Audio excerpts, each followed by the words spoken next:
everybody, welcome to my channel. My name is Sharon and this is a channel that is dedicated to all things related to narcissism.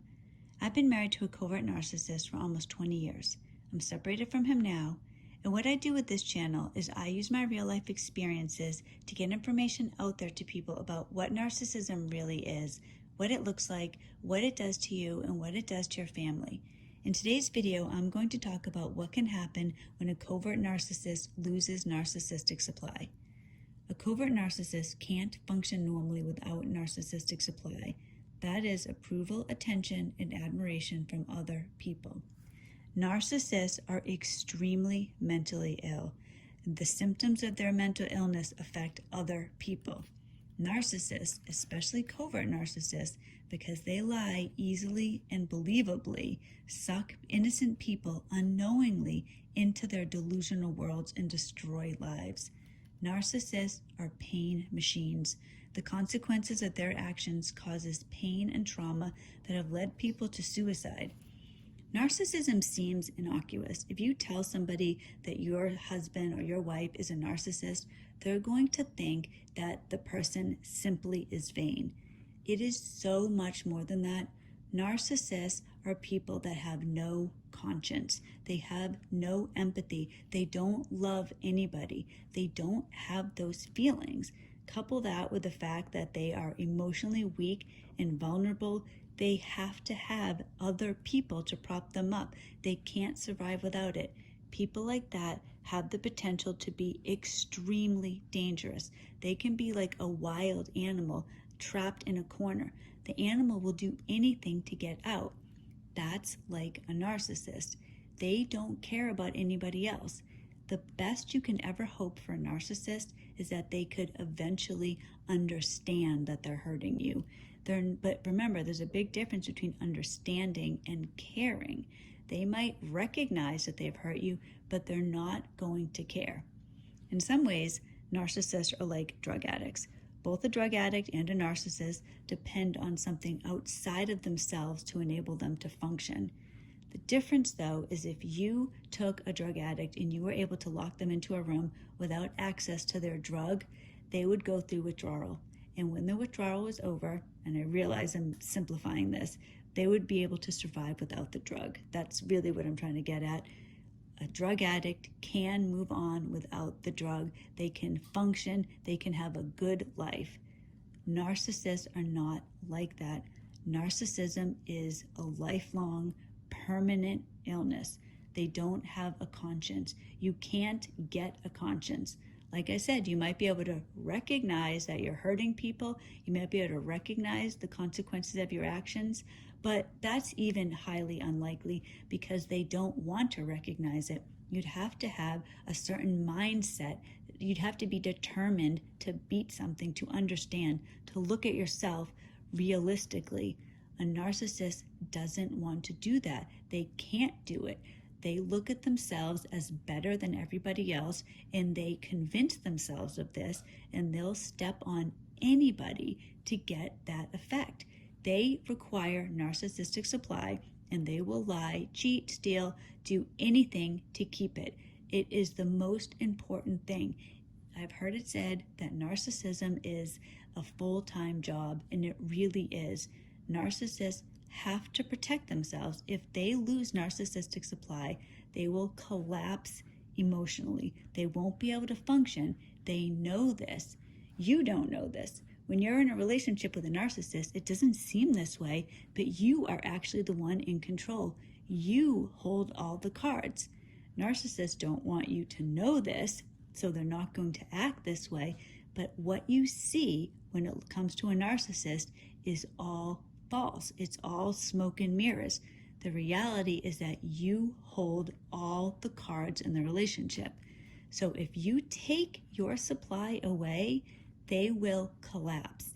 And if you are the only source of supply, the narcissist is especially vulnerable to you. Narcissists are known to have multiple sources of supply. This is why they're known to be cheaters, because they need multiple sources, because if they lose one source, they can have another source. That's how they survive. They survive by going from source to source to source.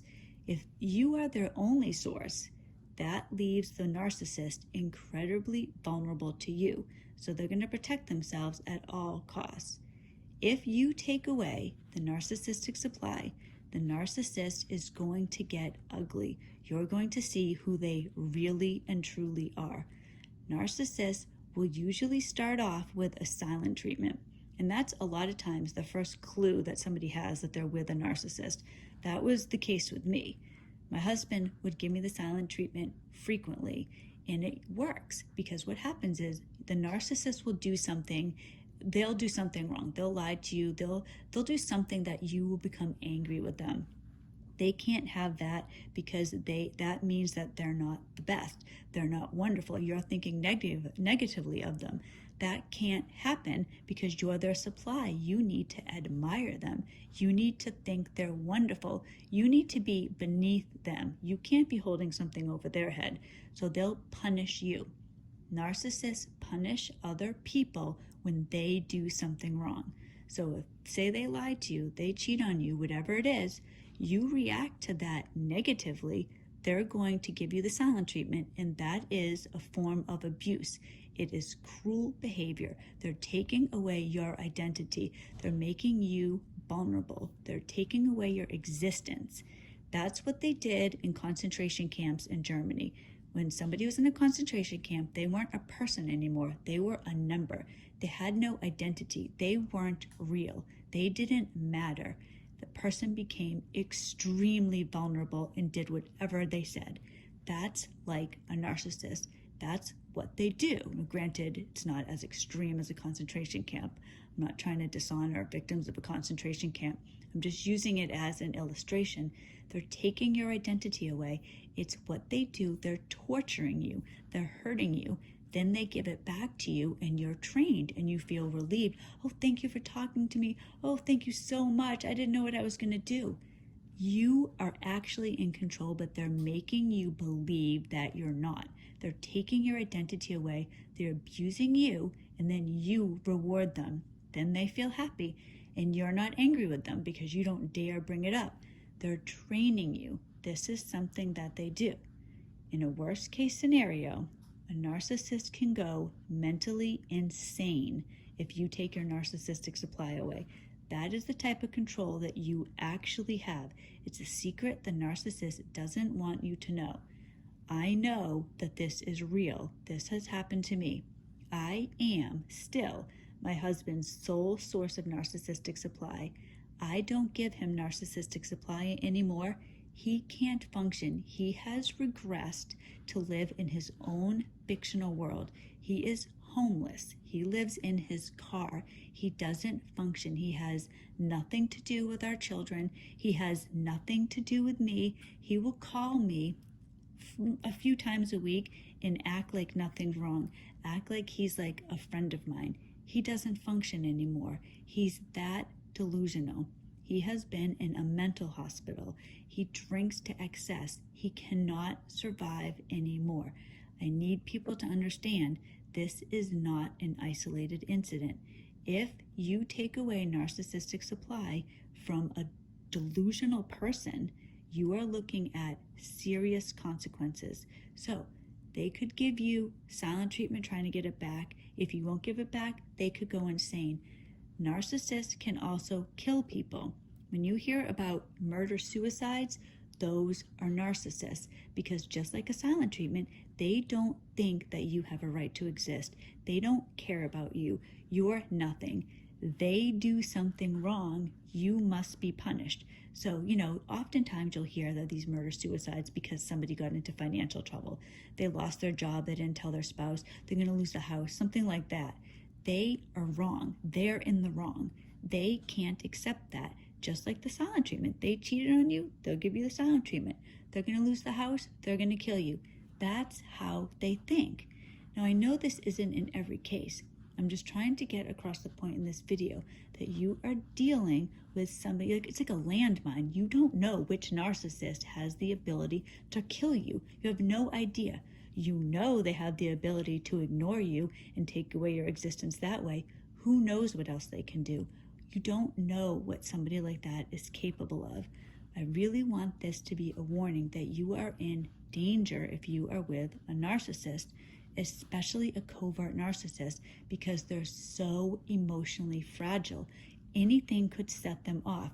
Things have to go exactly right or they're going to implode. And you know how life is. Life never goes exactly right. Your life is walking around trying not to have a landmine blow up. It's like walking on eggshells, you know, those proverbial eggshells that you're always walking on to try to avoid upsetting the narcissist. Now, I used the example earlier about the concentration camps and how that was a form of silent treatment, taking away your existence. When you think about a narcissist, you are you're putting yourself in extreme danger. Think about people in Europe before World War II. They knew, they had inklings that something wasn't right, but they believed, oh, it's not going to happen to me. Nothing's going to happen here. We're going to be fine. They didn't want to move. They didn't want to sell their houses at a loss. It just seemed absurd to think that their own country would turn on them, that they could end up victims of a war. It seemed crazy. It could not happen.